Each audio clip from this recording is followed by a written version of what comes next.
Madame,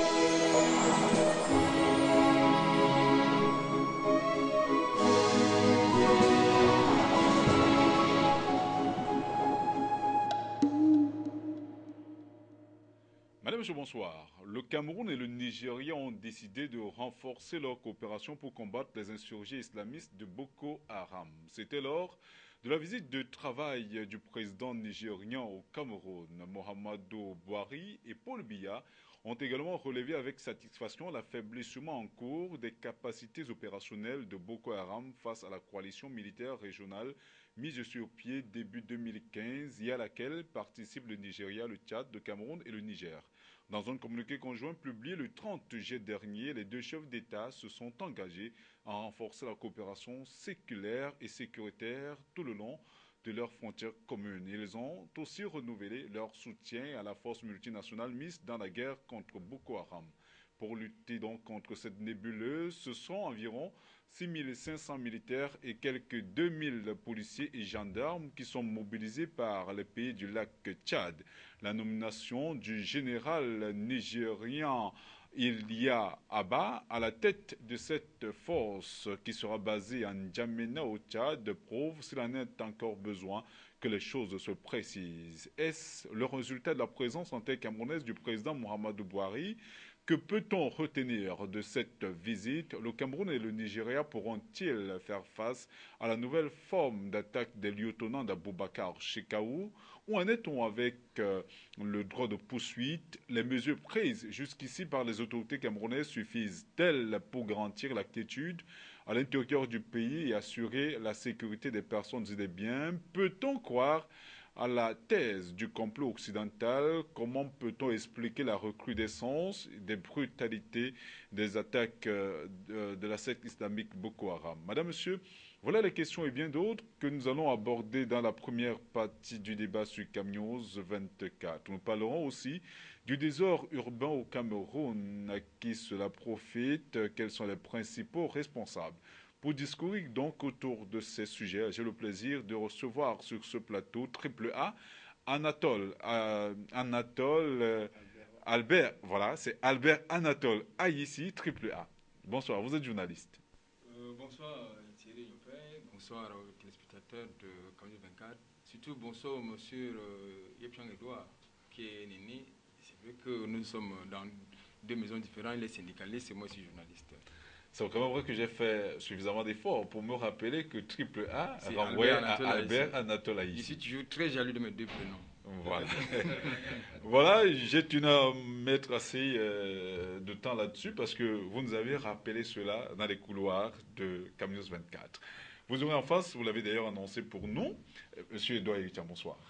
Bonsoir Thierry, bonsoir Albert Anatole ici, qui est un ami, et surtout bonsoir aux très nombreux téléspectateurs. Voilà, vous m'avez fait l'honneur de cacher un événement aussi heureux. Je préfère maintenir à cette information. Peut-être on reviendra là-dessus pour saluer la chaleureuse dame qui nous a fait le bonheur de nous offrir un joli bébé ce matin. Un Voilà. garçon, il faut le préciser. Voilà.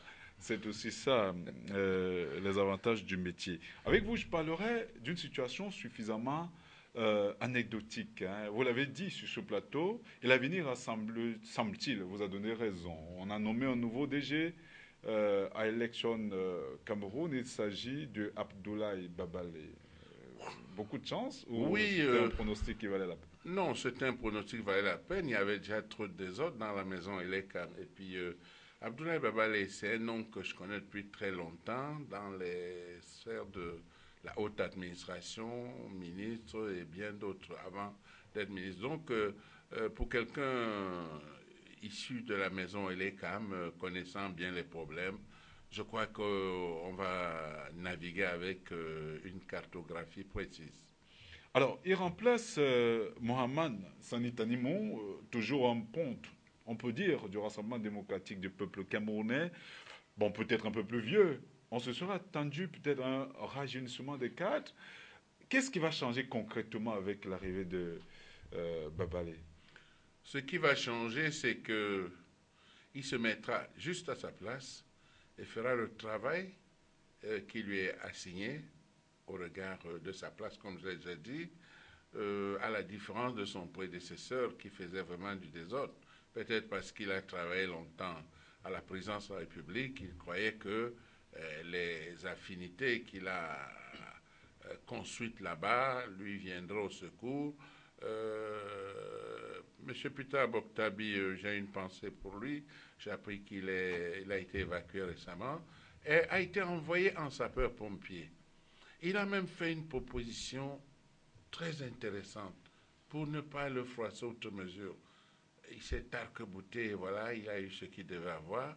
Le 19 juillet dernier sur ce plateau, j'annonçais mon vœu de le voir partir parce que il avait créé un climat malsain au sein de Elecam. Voilà. Paul Biya, semble-t-il, vous a écouté. Hein. Alors avec Albert Anatole ici, je ne sais pas ce qui ne va pas avec ces deux prénoms, Albert Anatole ici, Voilà. nous allons parler d'une situation suffisamment intéressante. Ces derniers jours, le landerneau politique ivoirien et même africain en général a été quelque peu secoué par des révélations tonitruantes de l'ancien ambassadeur de France dans ce pays à l'époque de Laurent Gbagbo. Il s'agit de Jean-Marc Simon qui a demandé euh, au Quai d'Orsay de tout faire pour mettre en difficulté Alaman Draman Ouattara, alors qu'on se souvient, Jean-Marc Simon était l'un des bras séculiers de Nicolas Sarkozy dans la chute de Laurent Gbagbo. Comment peut-on comprendre ce revirement spectaculaire? D'ailleurs, je note deux choses. L'attitude de l'ancien ambassadeur de la France en Côte d'Ivoire ressemble étrangement à celle des mafiosos. Vous savez, le plus souvent, quand on est dans la mafia, il y a des accords entre les parties et lorsqu'une partie ne respecte pas ces accords, on s'empresse, n'est-ce pas, de bouter l'une des parties qui n'a pas, n'est-ce pas, respecté le pacte dehors, ou bien on le flingue carrément. Je pense qu'il s'agit de ça, mais ça c'était juste une petite anecdote. Pour redevenir sérieux, moi je suis un peu mal à l'aise lorsque j'apprends que monsieur, l'ancien ambassadeur de France en Côte d'Ivoire, a été le bras séculier de Nicolas Sarkozy pour bouter hors du perchoir ivoirien, monsieur Laurent Gbagbo. Aujourd'hui, il s'en prend monsieur Ouattara. Ça veut dire quoi? Ça veut dire qu'en fait, il se pose, de mon point de vue, comme je l'ai évoqué tantôt, que certainement, au moment de l'arrivée de M. Ouattara en Côte d'Ivoire comme président de la République, il y a eu des accords. Et ces accords ne sont pas que politiques ou diplomatiques, c'est-à-dire qu'ils ne revêtent pas uniquement, absolument, un caractère officiel, certainement aussi, ça revêt un caractère officieux avec des milieux d'affaires français. À ce niveau, je pense que M. Ouattara a pris un peu de liberté pour s'affranchir de la tutelle de ces pactes-là ou bien de ces accords officieux entre ceux qui l'ont soutenu pour arriver justement à la présidence ivoirienne. Mais le fait que monsieur l'ancien ambassadeur de la France en Côte d'Ivoire s'insurge actuellement à ce moment contre le président ivoirien me donne l'impression que la République ivoirienne n'est pas un État souverain et qu'il s'agit d'un pays qui peut être piloté par n'importe quel kidam qui vient de l'Hexagone. Ça pose donc un problème au niveau de l'émancipation politique justement de la classe des dirigeants africains. En tout cas, ça c'est ma lecture. En tout cas, on aura peut-être le temps d'en parler. Je ne sais pas si M. Etienne veut placer le mot. Est-ce une volonté ou une manœuvre impérialiste, comme a semblé le souligner M. Albert Anatola ici? Mais contrairement à ce que disait Albert Anatola ici, cet ambassadeur n'est pas plus intelligent que Ouattara. Ouattara est beaucoup plus intelligent que lui. Là, il croyait qu'il était en train de tenir Ouattara. Ouattara ne faisait pas grand cas de cela parce qu'il savait que c'est lui, en dernier ressort, qui prendrait les décisions dans le sens des intérêts de la Côte d'Ivoire. C'est ce qu'il est en train de faire et moi je suis plutôt heureux de ce que quelqu'un qu'on présentait comme le pion de la France et de quel flanc de Sarkozy. Parce qu'il faut avouer que Sarkozy a joué d'opportunisme. Hein.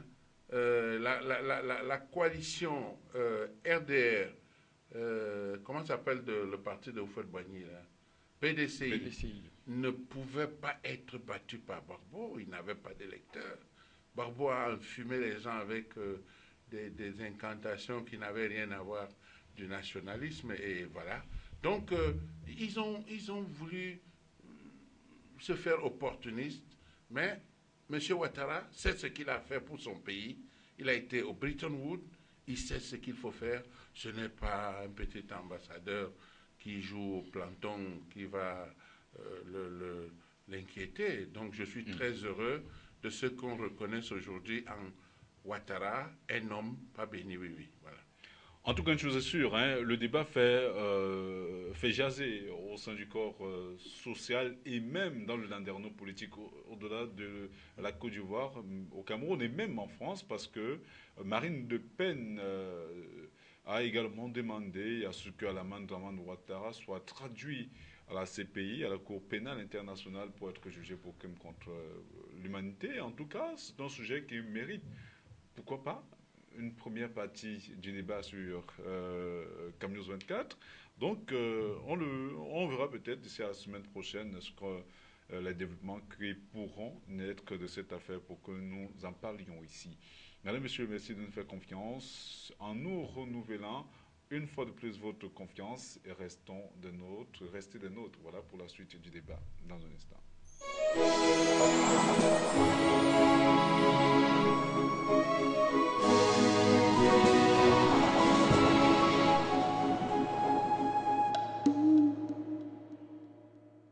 Le Cameroun et le Nigeria ont décidé, je le souligne encore à l'entame de cette émission, de renforcer leur coopération pour combattre les insurgés islamistes de Boko Haram. C'était lors de la visite de travail du président nigérien au Cameroun. Muhammadu Buhari et Paul Biya ont également relevé avec satisfaction l'affaiblissement en cours des capacités opérationnelles de Boko Haram face à la coalition militaire régionale mise sur pied depuis 2015 et à laquelle participent le Nigeria, le Tchad, le Cameroun et le Niger. Les deux chefs d'État ont également focalisé leur attention sur la lutte contre Boko Haram. Nous en parlerons tout à l'heure, mais il n'y a pas eu que cela. Ils ont aussi abordé les questions de développement avec notamment la libre circulation des personnes et des biens. Un rendez-vous ferme a même été pris en octobre 2015 à Abuja pour la tenue de la première session du comité des affaires consulaires et d'immigration Cameroun-Nigérien en vue de procéder à la revue du protocole d'accord en matière de libre circulation des personnes et des biens signé en 1963.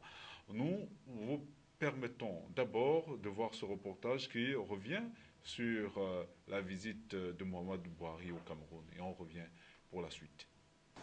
Sur le plan continental, les chefs d'État Paul Biya du Cameroun et Muhammadu Buhari du Nigeria ont procédé à l'examen sociopolitique qui prévaut sur le continent africain en réaffirmant leur engagement à contribuer à la promotion de la paix, de la bonne gouvernance et au renforcement de la démocratie en Afrique.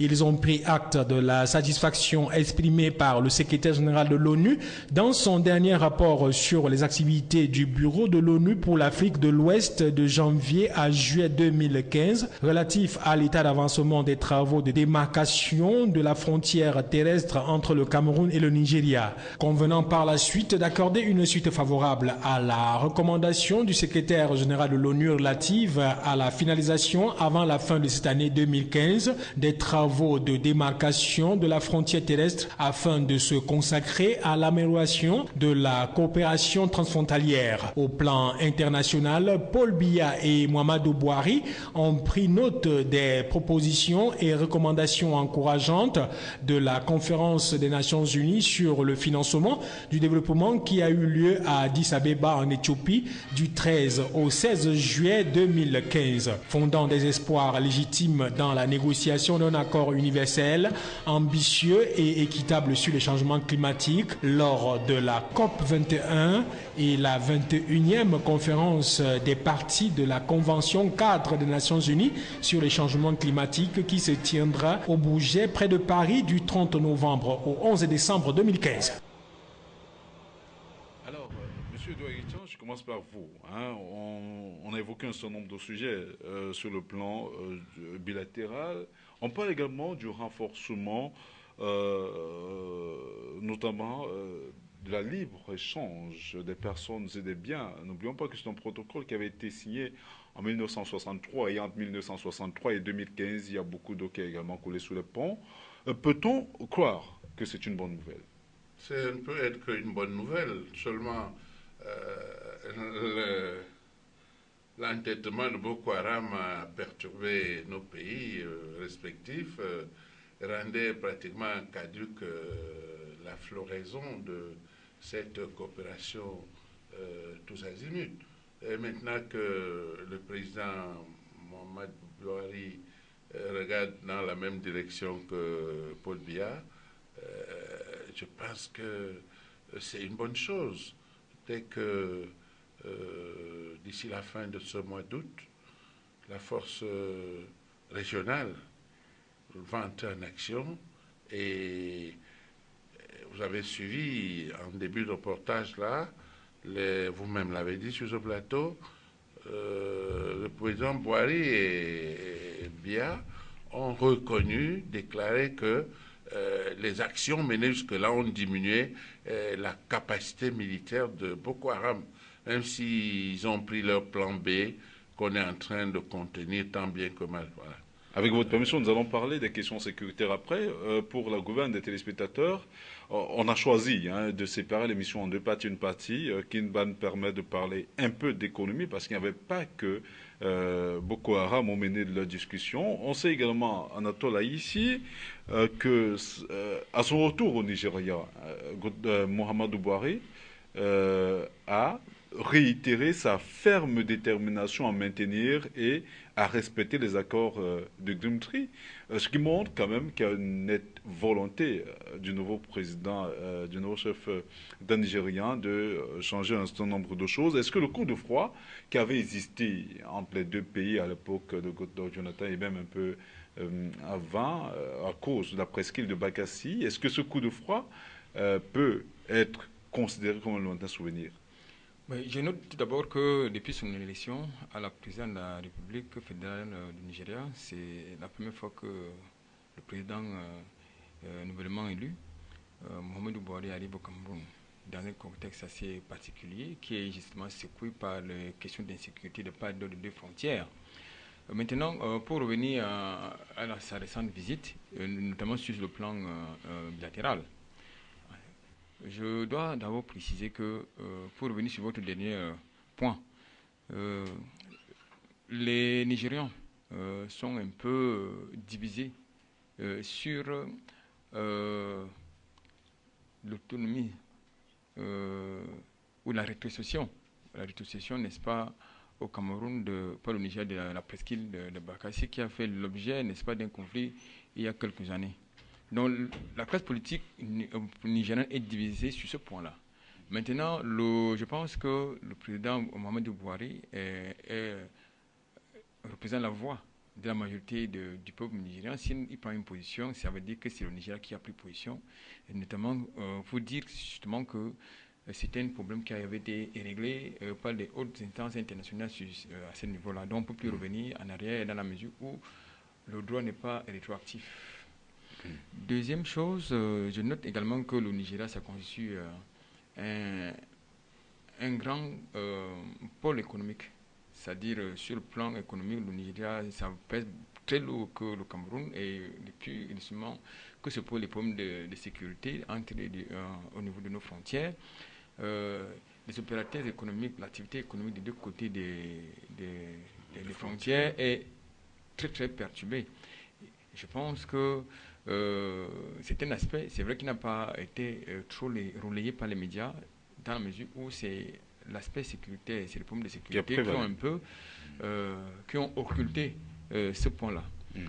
Notamment, il faut aussi également lieu de préciser qu'en dehors des questions de libre-échange, mais je pense que ce n'est pas un problème qui peut se poser actuellement, parce que par la libre circulation des personnes et des biens, il va falloir régler le problème sécuritaire.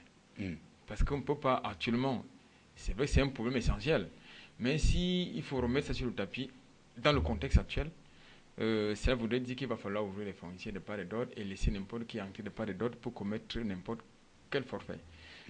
Je pense que les deux présidents, les présidents nigérians et camerounais, savent ce qu'il y a lieu de faire sur cette question, de mon point de vue. Ça, c'est l'un des deux. Il y a un point que vous avez également certainement oublié d'évoquer dans votre propos. Il s'agit des problèmes diplomatiques. Parce que de part et d'autre, nous avons quand même, tout récemment, le Cameroun a dû expulser certains hommes nigérians. Certainement pour des problèmes de sécurité. C'est comme on voit que je ne l'ai pas évoqué, mais nous en parlerons. On ne peut pas tout dire à donc voilà un peu de manière ramassée. Alors, Monsieur Edouard Yichan, que gagne justement le Cameroun en améliorant ses relations avec le Nigeria pour rester véritablement en économie? Le Cameroun gagnerait d'abord sur le plan des échanges. C'est toujours mieux de changer avec le Nigeria que d'importer de l'Europe. Il y a cela. Je connais beaucoup de Camerounais dont le standard de vie s'est amélioré constamment sur la base de ces échanges commerciaux avec le Nigeria. Aïssi parlait tout à l'heure de ce que on ne pourrait pas ouvrir les frontières. Non, on peut ouvrir certains corridors pour que le commerce ne soit pas totalement interrompu, parce qu'il était totalement interrompu. D'abord, il y a eu une fausse alerte d'Ebola au Nigeria qui a provoqué des ordres terribles sur le plan des échanges. Et puis, pendant qu'on résorbait ce problème d'Ebola, Boko Haram a mis les turbos pour forcer notre ligne. Mal leur en a pris. Nos forces de défense et de sécurité leur ont donné une réplique à la hauteur de leur attaque et on les a battus à plate couture. C'est pour ça qu'aujourd'hui, vous voyez, honteusement, ils vont prendre des gamins de 9 à 12 ans pour porter les ceintures explosives. Et là aussi, on est en train de s'organiser pour contenir cette façon de faire. Oui. Moi, je pense que il serait prématuré. C'est vrai, c'est important le Nigeria, c'est important les échanges commerciaux entre le Nigeria et le Cameroun, c'est très important. Il y a beaucoup de Nigérians qui viennent au Cameroun faire le business, qui investissent même au Cameroun et vice-versa. Mais pour que cette politique de libre-échange puisse être plus percutante, il faut, je pense, des préalables. C'est-à-dire que la libre circulation des personnes et des biens, que ce soit véritablement bien implémenté, il faut des préalables. Et ces préalables, il s'agit de la question de sécurité que certainement nous allons évoquer tantôt. Oui. Voilà. Donc, je pense qu'en attendant que ce préalable soit implémenté, il y a lieu d'abord de mettre un canevas qui permet justement d'éviter qu'on se retrouve avec des bombes humaines des deux côtés de la frontière. On sait également que la balance économique entre le Cameroun et le Nigeria est assez importante. Le Cameroun et le Nigeria se situent pratiquement à 500 milliards de francs CFA, alors que le Cameroun n'est qu'à 40 ou 50 milliards. Le gap est assez important.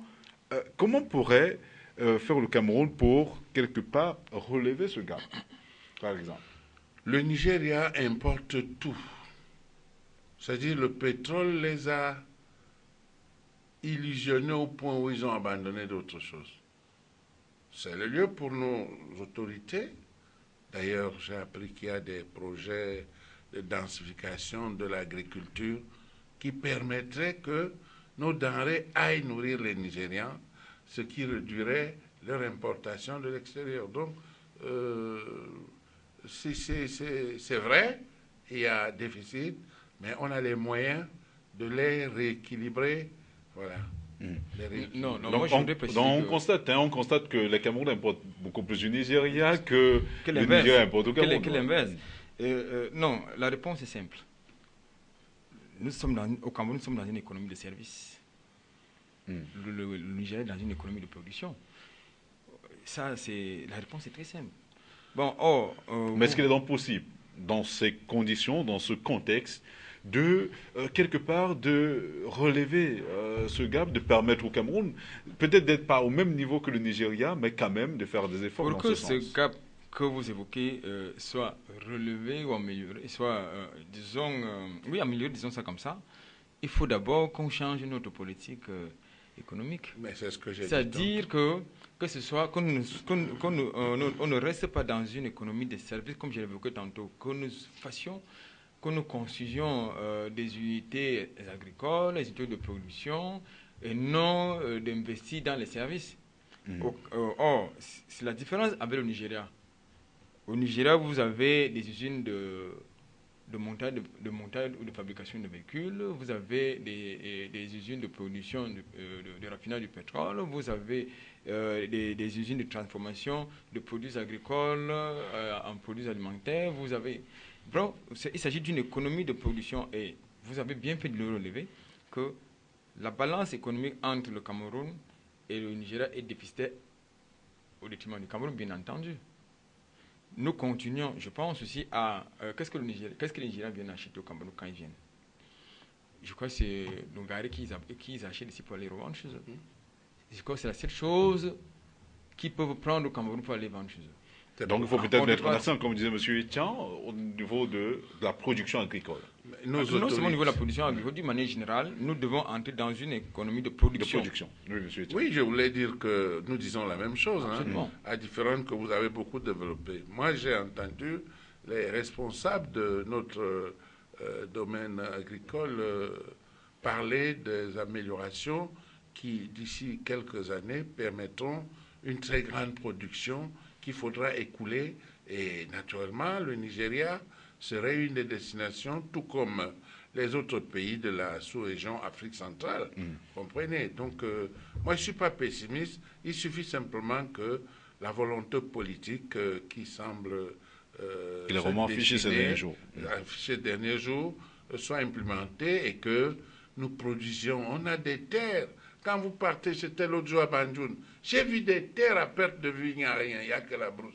Alors qu'on peut bien mettre beaucoup d'argent, sédentariser ces jeunes qui viennent grossir les populations de Douala sans qu'on sache ce qu'ils font ici. Hein, ils se posent le problème de logement, ils vont habiter dans les marécages, alors que en construisant des logements adaptés aux gens qui travaillent la terre là-bas, avec des améliorations constantes, les mini-marchés et tout, ben, on produirait avec une agence qui récupère tous ces produits pour les mettre sur le commerce transfrontalier et réguler la position du marché local. Je voulais rappeler aux téléspectateurs que j'ai en face de moi non seulement un syndicaliste, mais en même temps un sympathisant du RDPC. Hein. Mais il est même membre. Ah, voilà, un membre du RDPC. Donc, ça veut dire que... En tout cas, c'est un débat d'idées qui ne tient peut-être pas compte de la coloration politique. Il s'agit quand même des problèmes extrêmement importants. Et d'ailleurs, en termes de volonté, comme vous le soulignez, M. Etienne, on a noté que les deux pays ont affiché la volonté d'achever dans les brefs délais les travaux de construction du corridor routier Bamenda-Enugu. Voilà. Hein, donc c'est une ère nouvelle dans les échanges commerciaux entre les deux pays. Qu'on pourrait sécuriser et ne plus interrompre totalement les échanges entre les deux pays, c'est ça. Voilà, on sait également que parmi les résolutions qui ont été prises, il y a aussi la convocation d'un forum d'affaires entre le Cameroun et le Nigeria à Abuja, certainement d'ici en 2016, mais cette convocation... Albert Anatole ici ne va-t-elle peut-être pas mettre à mal ou offusquer certaines puissances internationales, notamment la France et les autres, qui ont toujours considéré nos pays comme des comptoirs pour leurs produits manufacturés? Du tout. Du tout, je pense que je ne suis pas panafricaniste. C'est vrai que je suis un sympathisant du panafricanisme, mais je crois aussi à la coopération sud-sud. Dans la coopération sud-sud, les États ont le droit de se retrouver ensemble pour réfléchir sur le développement de leurs États respectifs. Je pense que dans cet esprit que le forum que vous évoquez devra être organisé pour justement permettre aux divers acteurs économiques des deux États, c'est-à-dire le Cameroun et le Nigeria, d'échanger d'échanger et surtout de réfléchir ensemble pour voir ce que de part et d'autre on peut apporter de part et d'autre. Mais comme je le dis, au Cameroun, nous avons beaucoup de milliardaires. C'est évident, mais ces milliardaires, je ne sais pas ce qu'ils font de leurs milliards. Au Nigeria, il y a beaucoup de milliardaires. Au Cameroun, nous savons ce que font les milliards des Nigérians au Cameroun. Oui, nous avons qu'à voir les usines Dangote et les autres. Voilà, nous avons des usines, des ressortissants nigérians qui sont en train d'être conçus au Cameroun. C'est la preuve justement que l'économie nigériane est compétitive, c'est-à-dire les acteurs économiques, les hommes d'affaires nigérians sont percutants. Ils sont agressifs, ils sont dynamiques. Or, chez nous, nous avons un problème. Nos milliards, les milliards de nos milliardaires, ça dort dans les comptes. Alors, les Nigériens représentent quand même, sur le plan de la démographie, près de 180 millions d'habitants, alors que le Cameroun plafonne sensiblement à 25 millions. L'écart est assez important. Est-ce que le Cameroun a de fortes chances de conquérir un marché aussi concurrentiel que celui-là? Si vous aviez un secret à donner peut-être aux investisseurs camerounais, que leur diriez-vous de faire comme Dangote, comme les autres? Malheureusement, nos milliardaires, comme l'a si bien relevé Albert Anatola ici, leurs milliards obtenus par le vol, le détournement des deniers publics sont confinés dans des sacs cachés dans les sous-sols ou alors dans les plafonds ou pour quelques-uns dans des banques. Vous comprenez? Ils ne peuvent pas sortir cet argent. Ils ont volé beaucoup d'argent et ne savent plus comment le mettre sur le circuit économique, craignant de se faire attraper. Il n'y a pas de mal à demander pardon au peuple camerounais. J'avais volé, je ne sais pas ce qui m'est arrivé en tête. Voilà, prenez, redynamisons notre économie. Celui-là, on serait prêt à l'aider à échafauder des plans d'une économie de production. Comprenez? On a eu Chief Abiola qui prenait l'équipe nationale du Nigeria. C'était un assureur, un transporteur, il a une compagnie aérienne. Et c'était la fierté qu'une industrie nigériane, tenue par un Nigérian, prenne en charge l'équipe nationale pour des compétitions. Ici, c'est qui? C'est les brasseries de Cameroun, c'est Orange, pour peu qu'ils sont toujours des multinationales. Ils paradent, ils écrivent n'importe. Non. Non, je pense que c'est possible. Malheureusement, ces gens sont arrivés. Moi, j'ai proposé sur ce plateau, plus d'une fois, qu'on démonétise le franc CFA camerounais. Qu'on donne 1 an pour que chacun change ce franc en un nouveau franc CFA camerounais. Tu apportes beaucoup trop d'argent sans en justifier la provenance, mais ça tombe dans l'escarcelle de l'État, au trésor public. Et on va régler ce problème. C'est quand même plus de 2000 milliards de volets. Plus de 2000 milliards. Peut-être la politique permettrait aux gens, ou amènerait les gens qui ont caché beaucoup d'argent, comme vous le soulignez, dans les plafonds ou dans les sacs Banjok. On avait vu ça, mais chez attendez, je ne suis pas allé au bout de ce que j'allais dire. Arrivé à la date butoir, ceux qui n'ont pas ramené l'argent ont fait le tirage spécial parce qu'on peut évaluer combien d'argent nous pouvons avoir. Et leur argent devient le papier de musée. Tout simplement. Mais je ne sais pas pourquoi on traîne à prendre cette mesure-là. Parce que c'est des gens terribles. Ils volent et ils disent qu'ils n'ont pas volé. Ils s'attaquent même à l'État. Le président de la République a dû, lors de la visite de M. Hollande, faire une démonstration de droit. Hein? Il a dit, s'agissant de cette dame-là, jeune dame-là, bon, pour faire bref, elle a eu un travail, récupéré 2 milliards dans une banque et déposé au trésor. Elle a fait autrement. Elle n'a déposé que 1 milliard. Et le reste est allé où? C'est ça. Mais j'ai entendu un grand avocat, un éminent avocat, tempêter sur une chaîne sœur pendant 1 heure et même plus. Heureusement, votre collègue avait été d'une courtoisie sans pareil. Hein? Madame Eboadora, Elle a avalé les couleuvres en restant très courtoise.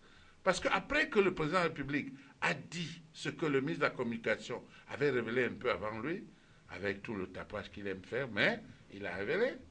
Il est établi que cette dame a détourné, pour le moins. Si elle n'a pas volé, elle a détourné. Et vous savez que l'intention vaut l'acte.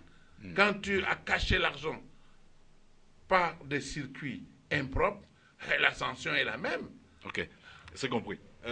Nous allons également, parce que il y a d'autres sujets au menu, hein, sur le plan économique, c'était assez important. Les médias ont quelque peu occulté ce pont, cette visite qui était également assez important. Nous avons trouvé bien de le remettre sur la sellette. Il y avait également des questions sécuritaires qui avaient été abordées au cours de cette rencontre et on a appris à travers le communiqué conjoint publié le 30 juillet dernier que les deux chefs d'État euh, se sont également engagés à renforcer la coopération sécuritaire tout le long de leurs frontières communes. Ils ont aussi renouvelé leur soutien à la force multinationale mixte dans la guerre contre Boko Haram pour lutter donc contre cette nébuleuse. Ce sont environ 6500 militaires et quelques 2000 policiers et gendarmes qui seront mobilisés par les pays du lac Tchad. Notons qu'il y a également eu la nomination du général nigérien Ila Abba, qui a été nommé à la tête de cette force par le président Buhari. Cette force sera basée en N'Djamena, c'est du côté du Tchad. Donc ce sont autant d'éléments qui montrent quand même que les choses semblent se préciser.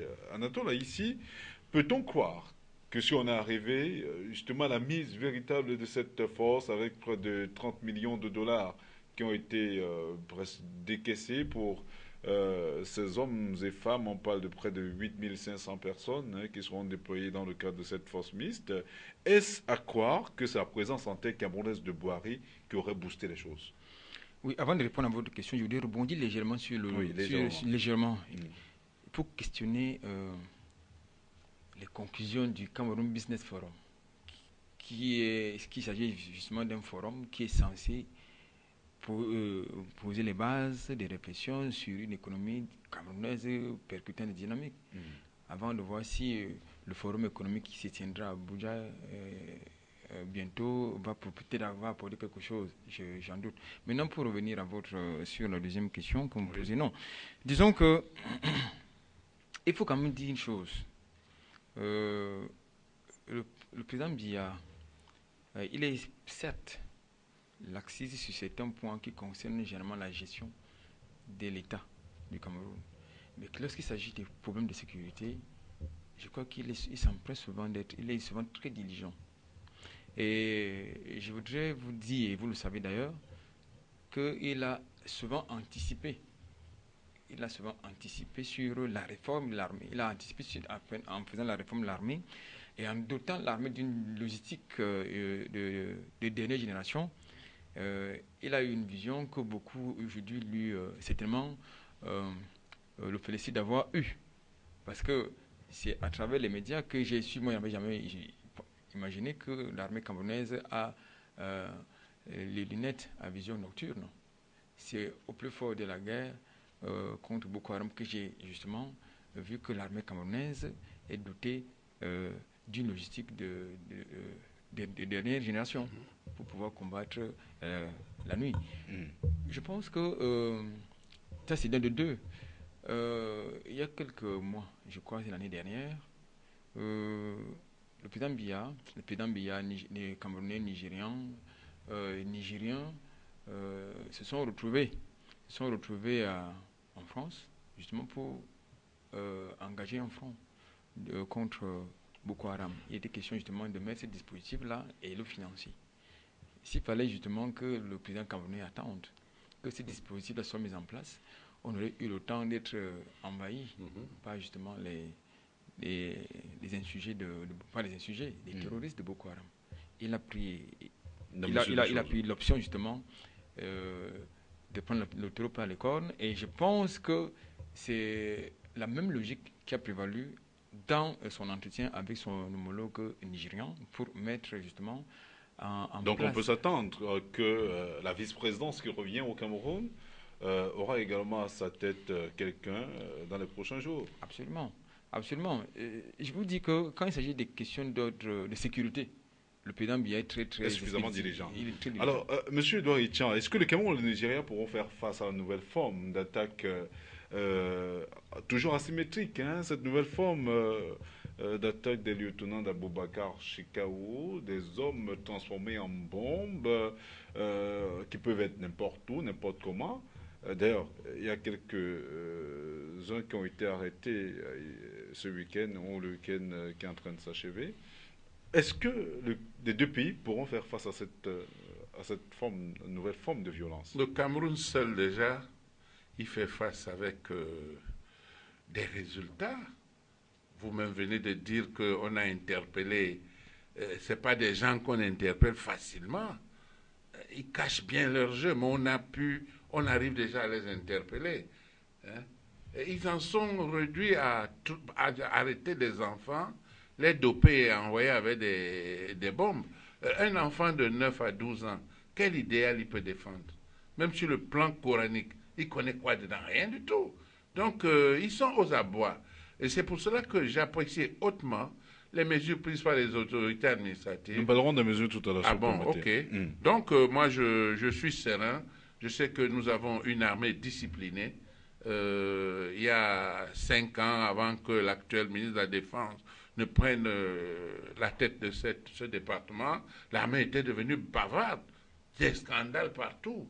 Mais depuis que Mebongo est là, l'armée est au pas. L'armée est devenue la grande muette et elle nous donne entière satisfaction. Alors on a enregistré, hein, je faisais encore le décompte en fin de semaine dernière dans l'émission précédente. On était à près de 50 morts côté Cameroun et à plus de 100 morts côté Nigeria, ce qui montrait quand même, ça aurait 40 ans, il n'y a pas eu d'explosion, on n'a pas décrié, peut-être ça s'est passé sans que les médias n'en soient informés, mais de manière officielle, il n'y a rien eu depuis la semaine dernière. Est-ce à croire que les premières mesures prises par les deux pays commencent à porter le fruit?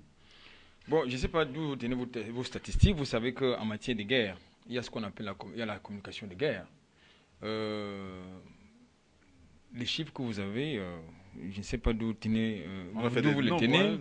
les tenez, mais comme je vous le dis, en matière de communication de guerre, chacun manipule l'information. Ça, c'est important de le souligner. Oui. Maintenant, il se pose un problème tout de même. C'est quoi? C'est que il y en a qui appellent souvent la guerre propre. Aucune guerre n'est propre dans la mesure où elle fait des victimes, du civil au militaire. Oui, aucune guerre ne peut se passer sans qu'il y ait des victimes, sans qu'il y ait des dégâts collatéraux. Donc, du côté camerounais, qu'il y ait moins de victimes du côté camerounais, peut-être des civils ou des militaires, ou de l'autre côté, c'est du côté des terroristes, il y a un fait. Une vie humaine, c'est important. Mais c'est deux personnes qui meurent du côté camerounais. Une vie humaine, c'est important. Ce n'est pas quelque chose à négliger. C'est important. C'est la raison pour laquelle il faut justement renforcer le dispositif de renseignement, parce qu'il était question que la France nous apporte son appui de ce côté-là. J'ai eu dit que la France ne rend pas pleinement satisfaction tant au Cameroun qu'au Nigeria de ce côté-là au niveau du renseignement prévisionnel ou même au niveau du renseignement opérationnel. Il y a un problème. Bon, c'est vrai que du côté camerounais, nous avons quand même un dispositif de renseignement qui est assez efficace parce que nous avons des relais. Je ne voudrais pas le dire sur ce plateau parce que je ne suis pas censé le dire ici, mais nous avons des relais, nous avons des services de sécurité, des services de sécurité qui travaillent nuit et jour justement dans ce domaine-là. Vous avez appris la semaine dernière que la police a interpellé 3 porteurs, des adolescents, je veux même dire des enfants, porteurs de bombes, qu'on va certainement transformer en bombes humaines. Ça veut dire que le renseignement et la collaboration des populations ici, c'est efficace. Voilà, donc, pour me résumer sur ce point, qui est 50 ou 2 morts du côté camerounais ou 1000 morts de l'autre côté. Ce qui est important, ce n'est pas le nombre de morts. C'est pas ça qui est important parce qu'une vie humaine qui s'en va, généralement, c'est des familles qui sont derrière, qui restent souffrir. Voilà, vous l'avez souligné hier, le renseignement provisionnel commence déjà à porter ses fruits. On l'avait d'ailleurs appelé tous nos voeux ici. Et selon des sources policières en service dans l'extrême nord du pays, il y a pratiquement 2600 personnes migrants illégaux qui ont été rapatriés du Cameroun ces dernières 48 heures. Les immigrants en situation irrégulière, ça il faut le souligner, et que ces opérations de refoulement vont d'ailleurs s'intensifier dans les jours qui viennent. Hein. On sait également que 3 présumés kamikazes ont été capturés par l'armée camerounaise jeudi dernier à Maroua. 2 d'entre eux sont camerounais, comme l'indique la carte nationale d'identité et la carte d'électeur retrouvée sur eux. L'autre non identifié sur un Nigérian. C'est l'interpellation de ce dernier âgé de 15 ans qui a mis les forces de défense et de sécurité sur la piste des 2 autres. Il s'agit de Bachirou Bello, 22 ans, et Amadou Yaouba, 18 ans. Et au moment où le Cameroun fait donc face à cette grosse prise, les armées nigérianes et tchadiennes ont également engrangé, je veux dire, de bons résultats. L'armée nigériane a libéré, a-t-on appris, 59 otages de Boko Haram non loin de la grande ville de Maïdougouri, dans l'état de Bornou. Côté Tchad, on annonce également qu'on a capturé il y a 2 semaines, au cours d'une campagne contre la secte islamique Boko Haram, 117 membres de cette secte. Donc, ce qui montre que beaucoup de choses se font d'ailleurs dans le cadre de cette bataille-là, et que les armées conventionnelles travaillent beaucoup dans ce sens. On a également appris que Bama Faye, alias Mohamed Mustafa, a été appréhendé en début de week-end avec 2 de ses compagnons. Selon le procureur de la République tchadienne, le coordinateur de Boko Haram pour le Tchad et le nord du Cameroun était en charge de la logistique de cette nébuleuse. Il supervisait les achats d'armes, le recrutement et la gestion des troupes. La perquisition de son domicile a permis de trouver des armes de différents calibres, du matériel de communication, plus d'une 50aine de cartes SIM de différents pays de la sous-région, entre autres. Voilà autant de faits qui démontrent, M. Edouard Yetian, que les armées conventionnelles qui travaillent contre la secte islamique Boko Haram engrangent des résultats assez encourageants. Un commentaire? Oui, ben, dans le cas voir, il y a une petite accalmie là. On dit parfois l'accalmie peut annoncer des choses, mais au rythme où vont les choses, nous, on est certains au Cameroun que le renseignement prévisionnel est en train de jouer des tours à Boko Haram. Et malheureusement, ici à Douala, je constate qu'on a encore beaucoup d'Africains, de migrants, comme vous disiez, qui ne sont pas en règle de leurs papiers. On m'a parlé d'une convention qu'avait signée notre président, le tout premier, avec l'État du Mali. Je ne dis pas qu'on remette cette convention en cause, mais la convention veut dire qu'il y a des facilités d'aller et de venir entre les 2 pays. Un Malien qui est ici doit avoir sa carte consulaire sur la base de laquelle on lui établit la carte de séjour.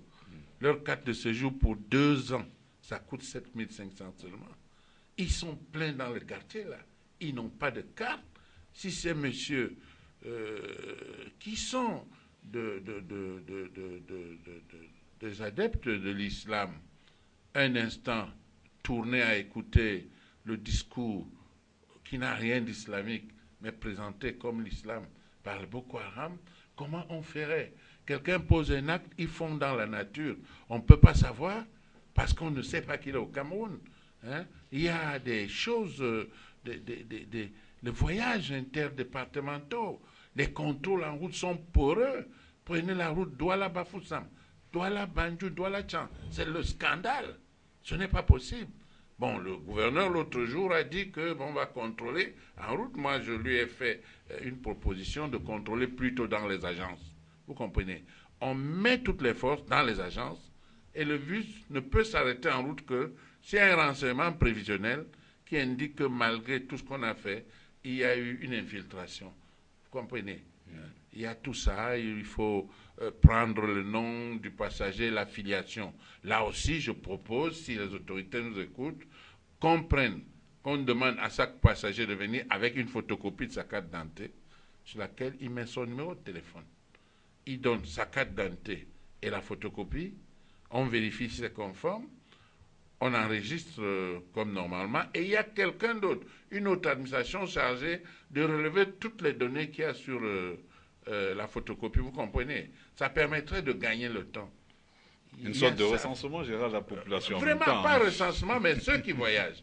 Il faut qu'on sache qui voyagent. Je suis sûr, si ça s'opère sur l'an, il est clair que tout le monde voyagera entre-temps et on aura assez d'éléments factuels qui nous permettraient de savoir exactement combien de Camerounais résident dans notre pays. Alors on a annoncé 2600 immigrants clandestins qui ont été refoulés, renvoyés au Nigeria. On sait également que le gouverneur de la partie nord des deux pays ont travaillé au même moment que les chefs d'État pour récalibrer un certain nombre de choses. Est-ce là peut-être les premiers résultats?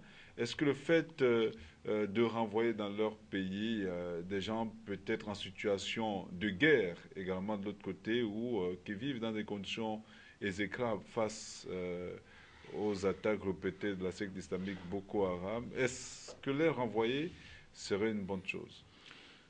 Je voudrais d'abord relever une chose, c'est que les adolescents qui ont été pris la semaine dernière ont entre 15 et je crois 20 ans. Ça veut dire qu'il s'agit de jeunes, comme l'a indiqué mon interlocuteur, qui passent certainement dans des mosquées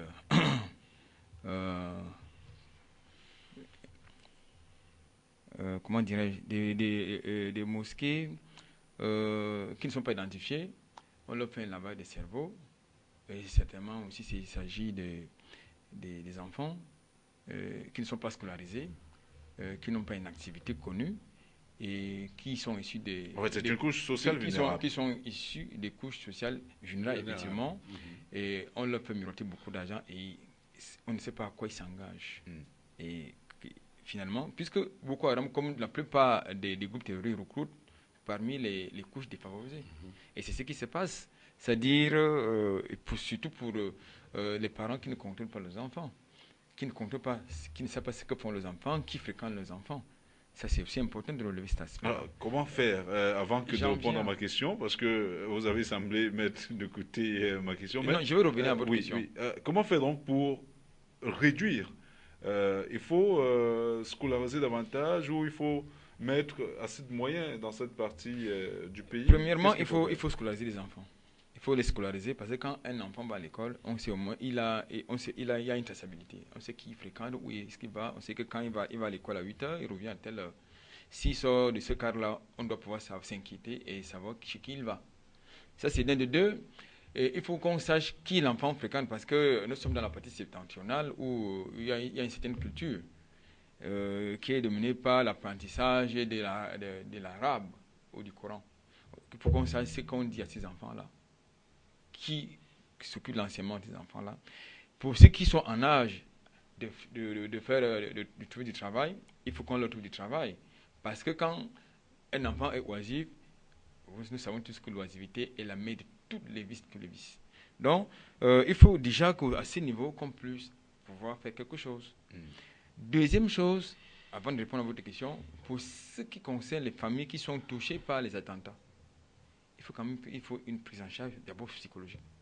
Parce qu'on a tendance à beaucoup plus privilégier l'aspect financier qui est le soutien financier ou matériel, mais on oublie la prise en charge psychologique. C'est-à-dire que moi, je vois mon enfant ou ma femme, mon épouse, n'est-ce pas, qui se fait sauter, qui meurt devant moi du fait d'un kamikaze.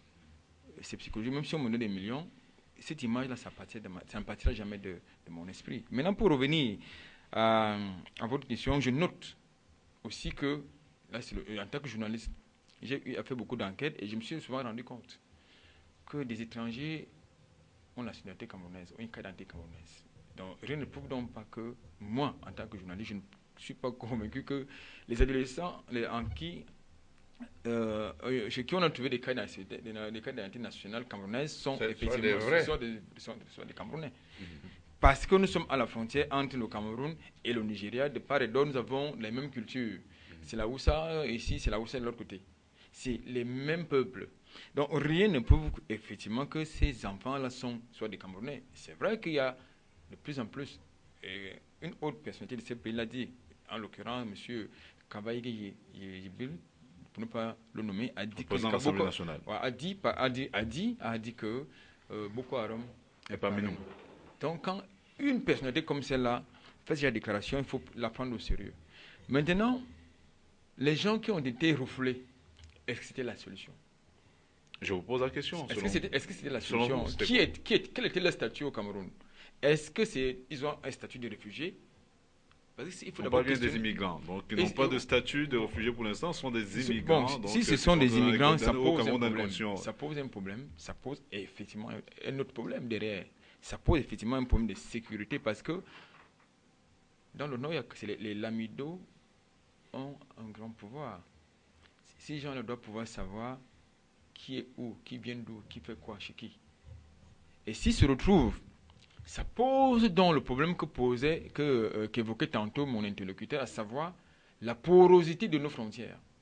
Parce que quand quelqu'un vient au Cameroun, il doit pouvoir être identifié, pouvoir disposer, n'est-ce pas, soit d'un permis de résident, de séjour, soit d'une carte consulaire, comme il l'a évoqué, selon le statut de la personne.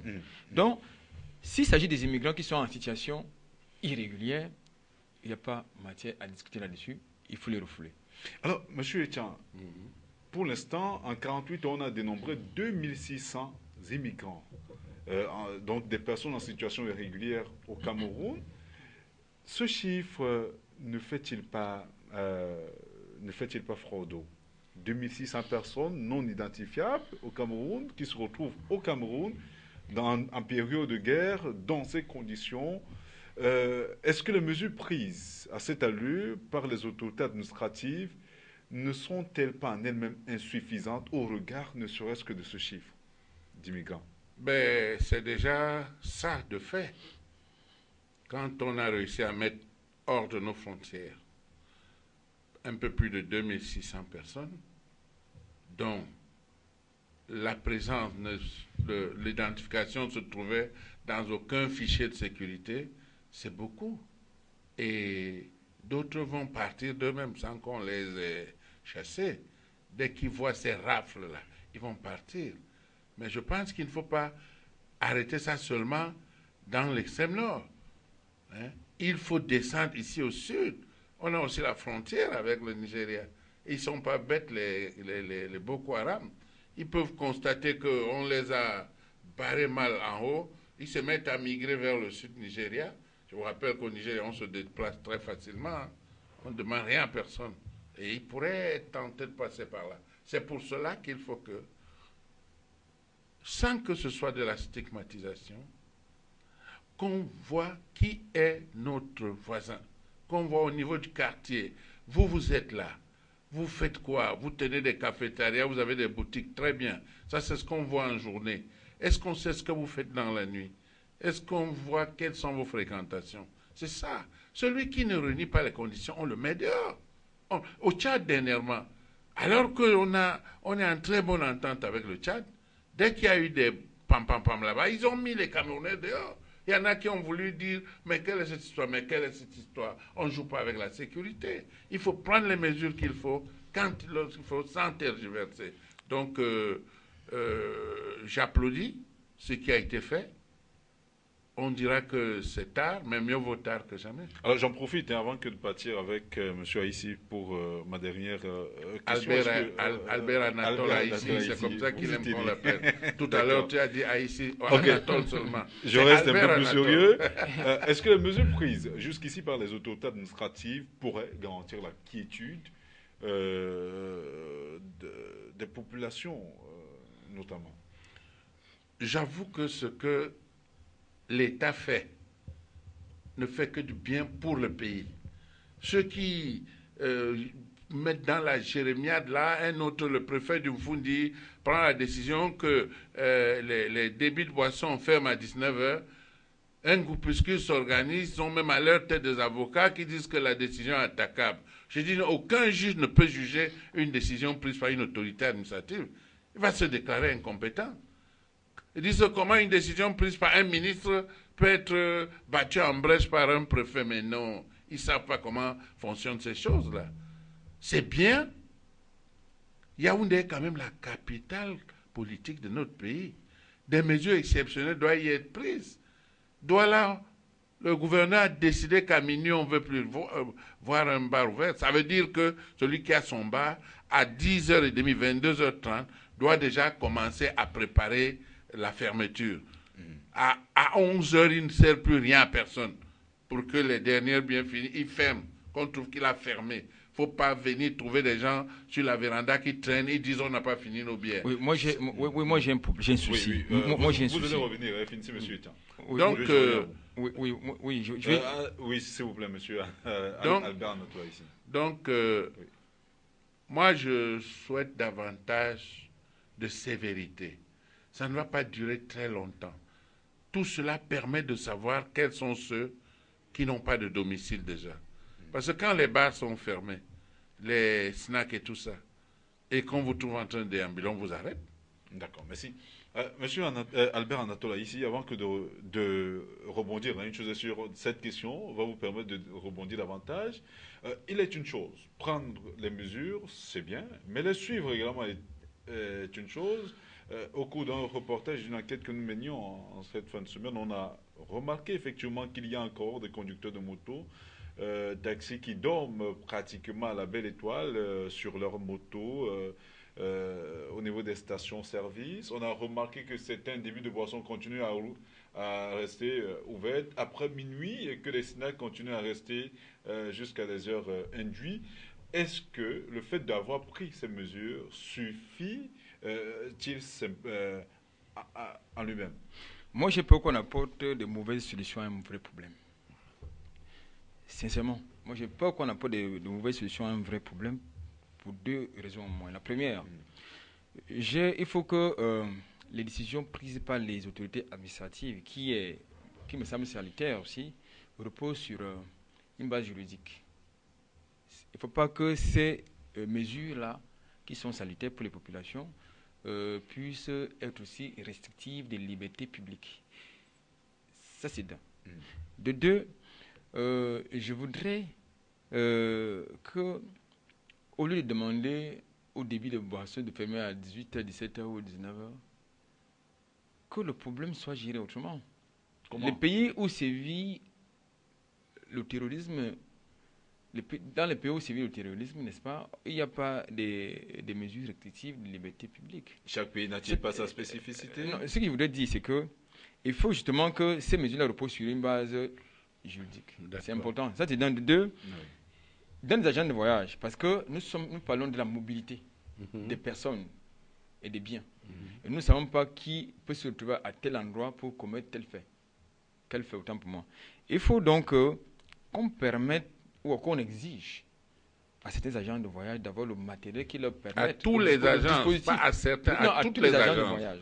Pas à certains. Qui disposent, qu'on leur exige, ça permet aussi de protéger leurs investissements, leur business.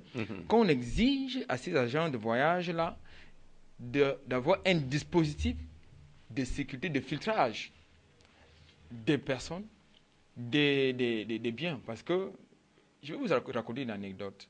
Très rapidement, non, très rapidement, vous savez, ce n'est pas souvent très long. Je venais de Yaoundé Kribi. Alors, nous étions dans un cas de transport, je suis dans un cas de transport public. On arrive donc, il y a eu plusieurs contrôles. Tout à l'heure, il a évoqué le problème de contrôle, mais je pense qu'il n'y a que le contrôle des passagers qui est effectué, c'est-à-dire vous faites descendre du bus, on ne voit pas ce qui se trouve dans la soute du bus. Alors, si moi, je suis mal intentionné... C'était avant les mesures restrictives? C'était pendant... C'était au commencement des mesures restrictives. Parce que, dans tous les cas, ces contrôles ont commencé bien avant ces mesures-là. Alors, pourquoi est-ce qu'on me fait descendre lors d'un contrôle de police, ou bien des contrôles mixtes? Je descends du bus, je présente ma carte d'identité nationale. On ne vous contrôle pas la suite pour voir quel type de bagage peut se trouver là, quelle manière peut se trouver dans la suite d'un cas. Alors, ça m'a posé un problème parce que, justement, venant de Yaoundé pour Kribi, le dernier contrôle à l'entrée de la ville de Kribi, les gendarmes qui sont là ont découvert qu'un ressortissant nigérian avait une marchandise dans la soute du bus. Et le bordereau de marchandises qui était en sa position, et la liste des marchandises qu'il avait dans son bordereau ne correspondait pas aux marchandises qu'il avait dans la soute. Et c'était quoi les marchandises? C'était les moteurs de chaloupe qui étaient dans la soute de ce bus-là. Ça, c'est une anecdote que...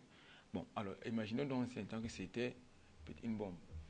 Et même nous avons traversé beaucoup. Hein. Nous avons traversé beaucoup de contrôles, et rien n'a été fait. C'est au dernier contrôle interne de la ville. Oui, bon, pour chuter. Pour chuter, il ne faut pas qu'on apporte au vrai problème de mauvaises solutions. Donc peut-être intensifier les contrôles, mettre peut-être en pratique réellement les mesures qui ont été prises, parce que il est une chose à prendre, il est également une autre, veiller à leur... Bon, monsieur Albert Anatole ici a dit qu'il est des pays connaissant le terrorisme plus que chez nous, où il n'y a pas de restriction de liberté. Mais ces pays-là ont eu le temps de construire des systèmes de vidéosurveillance. Vous comprenez? On voit tout en temps réel. Nous, on n'y est pas encore. De grâce, laissons nos autorités prendre des décisions qui peuvent bien appliquer, réduire ces velléités d'attaque terroriste. Vous comprenez? Il faut faire attention quand vous dites ces pays lesquels. Je voudrais vous rappeler, monsieur Yepchan, qu'en 2001, lorsqu'on assiste aux attentats du World Trade Center, c'était le pays le plus protégé en matière plan électronique. Or, on s'est fié à l'électronique. Or, si on s'était fié au renseignement, parce qu'il y a eu la guerre des services secrets. Voilà. Bon, alors, chez nous, ce n'est pas le cas. Voilà. Ça n'a pas été efficace. Vous-même, vous prenez donc un exemple qui n'est pas le bon. Nous savons que World Trade Center... Donc, à chaque pays, sa spécificité. Sa spécificité, World Trade Center, c'était la guerre entre les services secrets. On savait qu'il y a des terroristes. Il y a une partie qui voulait obliger le Congrès à mettre beaucoup d'argent sur la table. Et puis, ça a fait ce que ça a fait. Ce n'est pas le sujet du World Trade Center qui nous moi, je dis intéresse. Que vous avez voyagé longtemps pour qu'au dernier contrôle, on découvre qu'il y avait des pièces de moteur de chaloupe qui ne correspondaient pas, oui. Mais c'est pour cela que nous, on a proposé que les contrôles soient faits dans les agences. Et puis, le gouverneur a incité les promoteurs à avoir le matériel pour détecter certaines choses. Ah oui, allez, monsieur. C'est de ça qu'il est question. Il s'agit donc de faire des contrôles dans les agences de voyage. Et même si vous vouliez qu'en route, on décharge toute la soute, vous voyez ce que ce serait fastidieux? Quand on a déjà... Vous avez déjà été dans une agence voir comment on met les bagages et certaines marchandises dans les soutes. Oui, c'est fastidieux. Une chose est sûre, Albert Anatole, ici, monsieur Etienne, on l'a vu dans les agences, même les agences les plus huppées, ces contrôles se font aujourd'hui, les bagages sont systématiquement fouillés. Je sortais d'Yaoundé, on a dû fouiller ma valise, là passer au pain fin. Donc, ce qui montre quand même que des efforts sont faits. Il reste maintenant à savoir, peut-être reste à demander aux autorités administratives de veiller à ce que ces efforts soient entièrement appliqués sur le terrain et que cela s'inscrive dans la durée, peut-être. Ou non seulement que ça s'inscrive dans la durée, mais surtout qu'on requiert la collaboration des populations. Parce que vous savez, au Cameroun, nous avons un problème, c'est le suivi. Parce qu'actuellement, actuellement, ce sont les autorités administratives qui utilisent les textes administratifs pour faire appliquer certaines dispositifs, pour mettre en place un dispositif de sécurité. Voilà. C'est une très bonne chose, mais j'insiste là-dessus, il faut que cela repose sur un base juridique. Deuxième chose, il faut requérir la collaboration des populations. Troisième et dernière chose, au Cameroun, nous avons l'habitude comment je peux appeler ça? Nous avons l'habitude des actions. Il ne faudrait pas que ça décline la lutte contre Boko Haram. Se décline comme le commandement opérationnel s'est décliné. C'est-à-dire qu'on se retrouve dans une situation d'abus, où il y a eu beaucoup d'abus, il y a eu beaucoup de violations. C'est une réalité. Non, je pense que les moments actuels, personne ne peut se prêter à ce jeu. Il ne faut pas... C'est notre souhait. Non, vraiment, il faut être sûr que... Alors, le souci, oui, finissez. Le souci de tout un chacun, c'est qu'il y ait de la sécurité. La culture de la dénonciation, il n'y a pas. Le gouverneur nous l'a rappelé l'autre jour. If you see something, say something. Si tu as vu quelque chose, dis quelque chose. Oui, si je vois quelque chose, dis quelque chose. Mais le problème, c'est que beaucoup de gens ont aussi l'habitude, beaucoup de gens qui ont quelque chose à dire, à qui de droit, vont vous dire qu'écoutez, quand moi je vais dire on ne me protège pas, qui va protéger ma famille s'il veut dire quoi que ce soit. C'est ça le problème aussi. C'est un problème. Non, il vaut mieux une dénonciation fausse qui s'avère infondée que pas de dénonciation. Moi, si quelqu'un me dénonce, que vérification faite, il se trouve qu'il n'y a rien. Non, c'est pas ce que je viens de dire. Je viens de dire que moi, je peux avoir une information qui est capitale pour la sécurité. Je vais... Je ici parle de la protection des témoins. Comme ça se passe dans des pays civilisés. Je pense que c'est fait. C'est vraiment fait. Ah non. Sauf si vous avez des exemples. Hein. Par ces temps-ci, tu donnes le renseignement. J'ai un administré chez moi qui a été gardé à la cellule de lutte contre le grand banditisme à la Légion du Littoral. Hein. J'ai dû aller témoigner.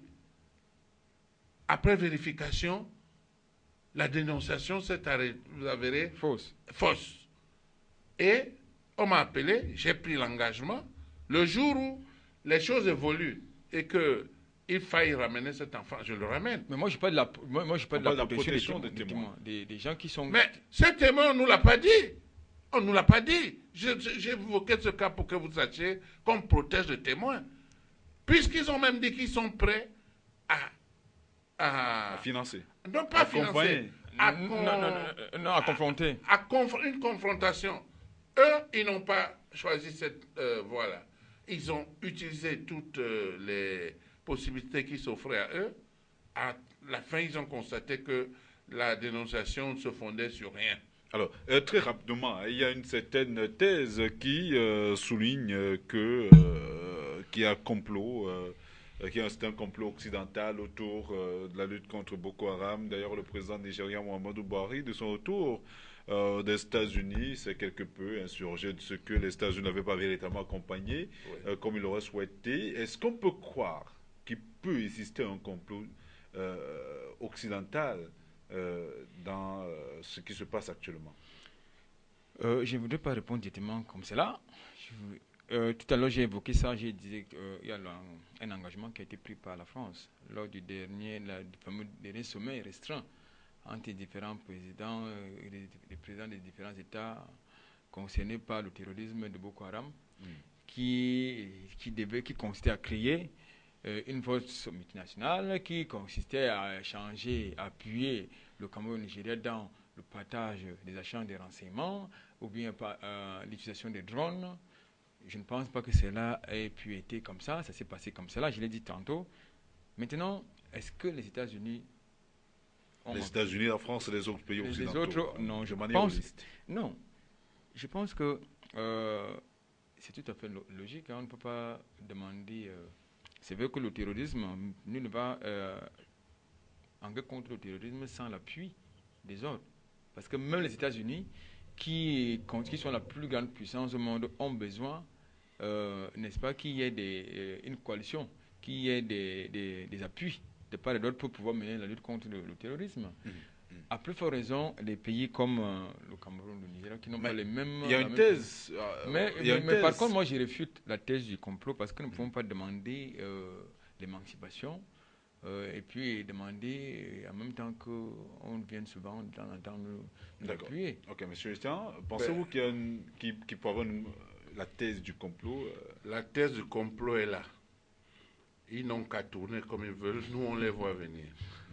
Vous imaginez le président nigérian brillamment élu, avec la cérémonie de passation de témoins qui s'est faite en Mondiovision, le chef de la diplomatie américaine était présent, que le président nigérien aille en visite officielle aux États-Unis et que Obama lui dise nous ne pouvons pas vous aider parce que vous avez violé les droits de l'homme. Nous ne pouvons pas vous donner les armes de poing de dernière génération, mais les États-Unis les ont accompagnés sur le plan financier.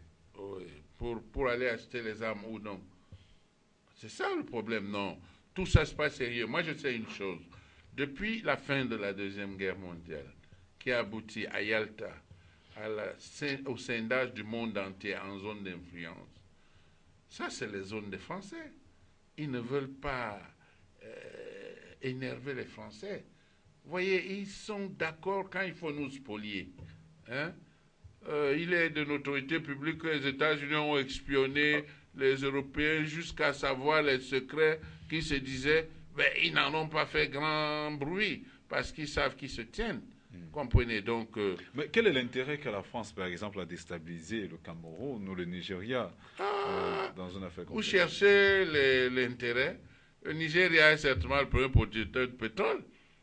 Et si ce sont les bénis, oui, qui sont à la tête du Nigeria pour que les Français, qui sont déjà bien lotis dans l'exploitation du pétrole nigérien, et que au Cameroun, s'ils neutralisent le Cameroun et mettent leur vallée ici, là, toute la zone d'Afrique centrale. Mais vous ne savez pas ce qui s'est passé en 2011, je vous l'ai déjà dit plus d'une fois.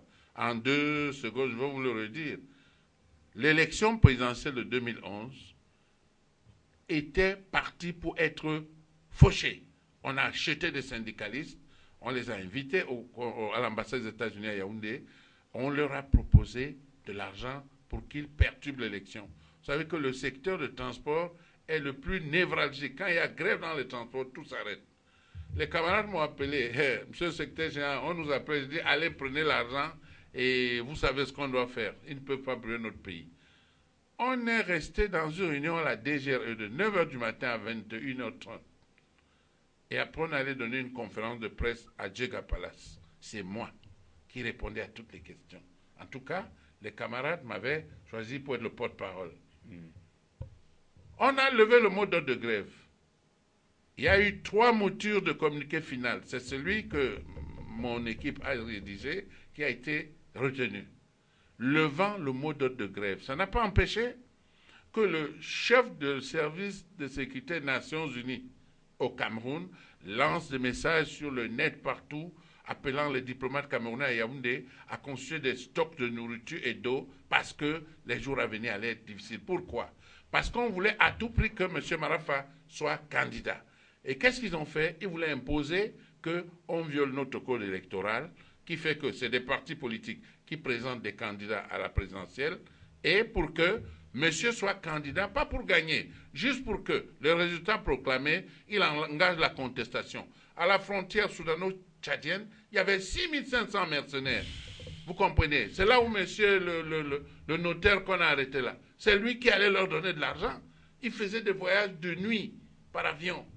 et ne laisser aucune trace. Vous savez certainement de quoi vous parlez. C'est oui, une je sais de quoi je parle. Que nous n'avions donc, pas. je vous dis, la thèse du complot est le complot, il est là, Monsieur mais ça ne passera pas. Par là. Ça, j'ai échoué même. Vous n'êtes pas de cet avis? Non, j'allais justement lui poser la question. Ça, c'était, il faut contextualiser. Tout compte fait, il faut contextualiser. Le contexte, on n'est plus le contexte 2015. Est-ce que les intérêts ont changé en temps? Non, ça dit que maintenant, les gens, ils ont compris qu'il faut laisser bien là où il est tranquille, il va partir quand il voudra partir.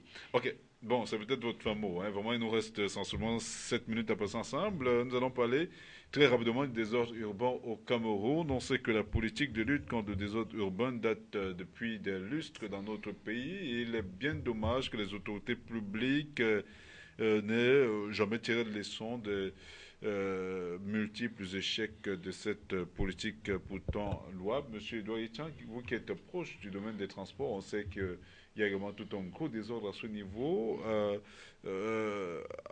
Est-ce que parler du désordre urbain au Cameroun est un mirage? Non, ce n'est pas un mirage, mais il y a des gens qui n'ont pas intérêt à ce qu'il y ait de l'ordre. Ils trouvent leur compte dans le désordre. Une commission mixte chargée de réfléchir sur le problème de transport et de mobilité à Douala a été mise sur pied par le préfet ATBD, le délégué Tonin Tonin.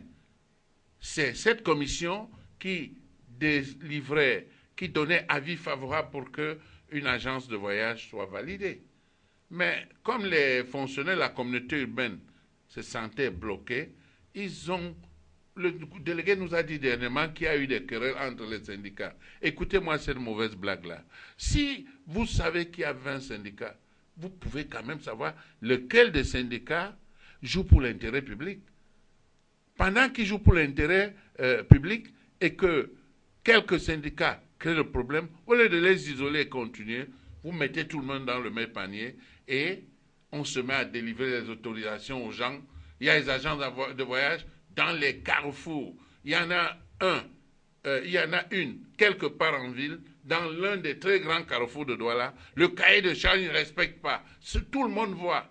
Personne ne dit rien. Non, vraiment, il y a une dame qui est chargée de la circulation en communauté urbaine. Elle en a multiplié des points de chargement en ville. Ce désordre-là, ça c'est comme ça. Quand on dit donc qu'il faut mettre de l'ordre et que les gens chargés de le faire appliquer, nous les syndicalistes, nous ne faisons que faire des propositions. S'ils n'acceptent pas, voyez l'embouteillage qu'il y a dans la ville. L'embouteillage.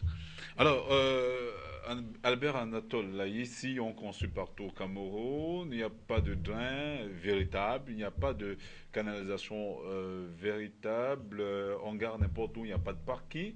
À qui profite de désordre au Cameroun? Je voudrais surtout parler de la ville de Douala, que je connais un peu. Paradoxalement, je ne connais pas beaucoup Yaoundé, dont je suis originaire. C'est ma région d'origine. Mais pour parler de Douala, il y a 2 castings à Douala. Le premier casting, c'est qu'il y a la communauté urbaine qui a la responsabilité d'embellir la ville de Douala.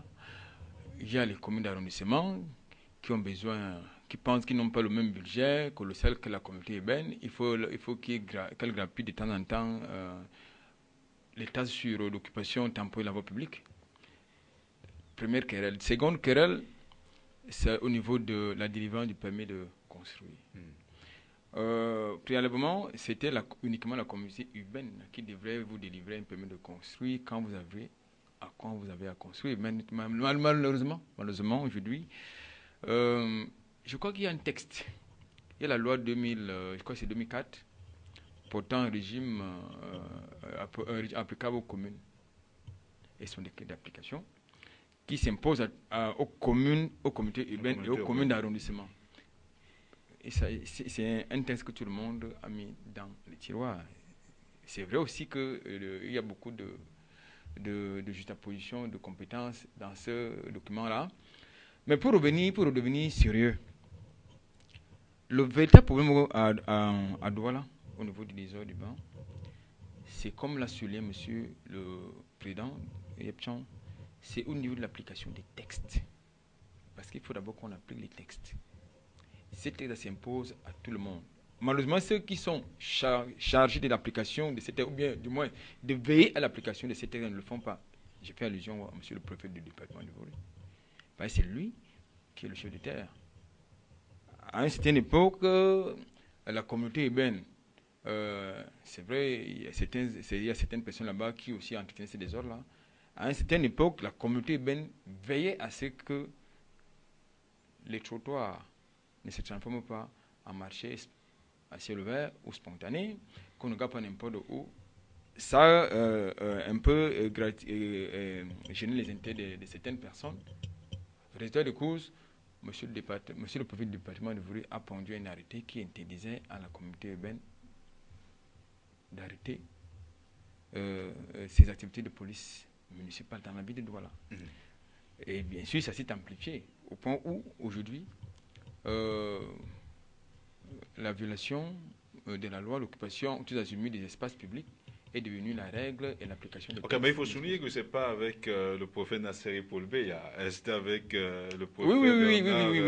Même lui, il a signé. J'ai un document qu'il a signé dans cette... On a signé aussi. D'accord, mais toujours est-il qu'on a vu tout récemment le préfet du département du Vori justement descendre sur le terrain avec le délégué du gouvernement, chasser les commerçants, mais quelques heures plus tard, les mêmes commerçants reviennent. La faute revient à qui? Aux autorités qui ont abattu ce travail en aval ou aux populations qui le font plus tard? Si ce n'est pas de l'amusement public, quand le préfet du Vori et le délégué du gouvernement se mettent à déambuler à la, comment on appelle l'avenue là, le boulevard Amadou Aïdo, dégager de là, et après les gens, c'est ça son rôle, mais il reste dans son bureau, il met une commission qui va, la commission lui présente les difficultés, il prend des mesures administratives applicables. J'ai comme l'impression qu'ils viennent pour une certaine publicité, pour dire c'est nous qu'il faut voir, pour que vous ne soyez pas sous le coup de cette loi-là, c'est tout. D'accord. Que peut-on faire pour résoudre durablement le problème? C'est vrai qu'on va revenir sur le problème du désordre urbain la prochaine fois, mais que peut-on faire? Nous devons, dans un premier temps, pour ce qui a du désordre qui crée un embouteillage incroyable à Douala, rétablir les contrôles. Rétablir les contrôles tels que ça a été fait en 2013 et 2014, avant d'être arrêté totalement, sans qu'on comprenne pourquoi. Douala était devenu clairsemé, parce que les plus de 2/3 de véhicules qui n'ont aucun document et qui ne circulaient pas, tous sont revenus en ville, la terre promise. Donc il faut rétablir les contrôles et de temps en temps responsabiliser certaines personnes qui n'écoutent que le cahier de charge qu'on leur a donné. Vous comprenez? Quelqu'un qui a un cahier de charge. On a eu dans ce pays à l'époque un certain M. Eboa. C'était un agent de poursuite de la communauté. On dit qu'on ne veut rien voir. Il vient sensibiliser les gens en leur disant on ne veut plus rien voir d'anormal dans cet espace. 3 jours après, il vient. Tout ce qu'il prend, il va donner dans les prisons. Vous comprenez? Et c'était bien. Bien. Mais là, on donne le pouvoir de contrôle à des fonctionnaires de la communauté urbaine qui eux-mêmes viennent dans tous les carrefours prendre l'argent aux gens. Chez moi, à New Daido, tout un carrefour. On a mis des kiosques, tout ça, bloquant l'emprise de la chaussée. Les enfants ont marché en route, les motos vont les prendre. Je l'ai vu récemment. Rassurez-vous aussi, voilà. J'étais de l'autre côté. Que peut-on faire pour résoudre durablement ce problème? Je voulais d'abord préciser en quelques mots que monsieur Yepchan a parlé de désordre urbain uniquement dans son secteur, parce que c'est un secteur assez organisé. Mais le désordre urbain, on mange, on respire, on vit le désordre urbain à Douala. C'est-à-dire que les commerçants qui s'installent n'importe où, impunément, bien sûr. Mais avec des autorisations. Parfois avec des autorisations. On reviendra sur le sujet avec des vox pop, avec un stand de... Il y a une plateforme CUD, commune d'arrondissement de Douala, qui devrait résoudre ce problème. Or, comme je l'ai dit tantôt, pendant que la communauté urbaine dit quitter ici, les maires d'arrondissement disent que rester là parce que nous avons besoin... Cela génère l'OTVP. Voilà. Alors, il faut donc, pour répondre à votre question, monsieur Thierry, il faut passer par la sensibilisation, encore la sensibilisation et puis la répression. Point final. Sensibilisation, répression, on va retenir ce mot pour bouter, pour mettre à mal le désordre urbain et résoudre durablement le problème de l'aménagement urbain dans la ville de Douala et même ailleurs, parce que les problèmes de Douala ne sont pas seulement propres à Douala, on les a vus encore à Limbeto récemment, également à Kribi, mais aussi à Yaoundé. Merci Edouard Richard. Ben, Thierry, merci et félicitations une fois de plus, sans que je dise plus. J'ai une pensée pour nos forces de défense et sécurité qui font du très bon boulot. J'appelle tous les compatriotes et même les non-compatriotes, des étrangers qui vivent dans ce pays, qui prospèrent dans les affaires, à dénoncer tout ce qu'ils trouveraient d'anormal. Oui, merci pour votre contribution. Moi, je vous remercie, Albert Anatola ici. je vous remercie Thierry, une fois de plus pour cette invitation. J'espère que nous avons pu éclairer, n'est-ce pas, la lanterne de vos téléspectateurs. Je voudrais justement suivre aussi la trajectoire de M. Yepchan, c'est-à-dire que ce soit les hommes politiques, je ne pense pas qu'un homme politique viendrait gouverner un pays qui est en guerre. Ça, je pense que tout le monde doit être derrière nos forces de défense, y compris les étrangers. Cela s'impose à tout le monde, parce que s'ils sont ici, c'est parce que je pense que le Cameroun, c'est un pays de paix, et ils sont ici chez eux. Voilà, madame, monsieur, étranger ou pas, le Cameroun est un pays de paix. On a tout intérêt à ce que cette paix perdure pour l'intérêt de tous et de chacun. Vivement que la sécurité reste une affaire de tous et de chacun et que chacun apporte sa contribution justement à cela. Il y a un numéro vert qui a été mis à la disposition du grand public. C'est le 1500 ou le 1500, ça dépend de tout un chacun. Donc, il est à votre disposition. Appelez quand vous verrez une situation anormale, une personne au comportement bizarre. Appelez et dénoncez. Cela peut sauver des vies. Merci de nous avoir fait confiance en temps des nôtres pour ces 90 minutes, voire plus.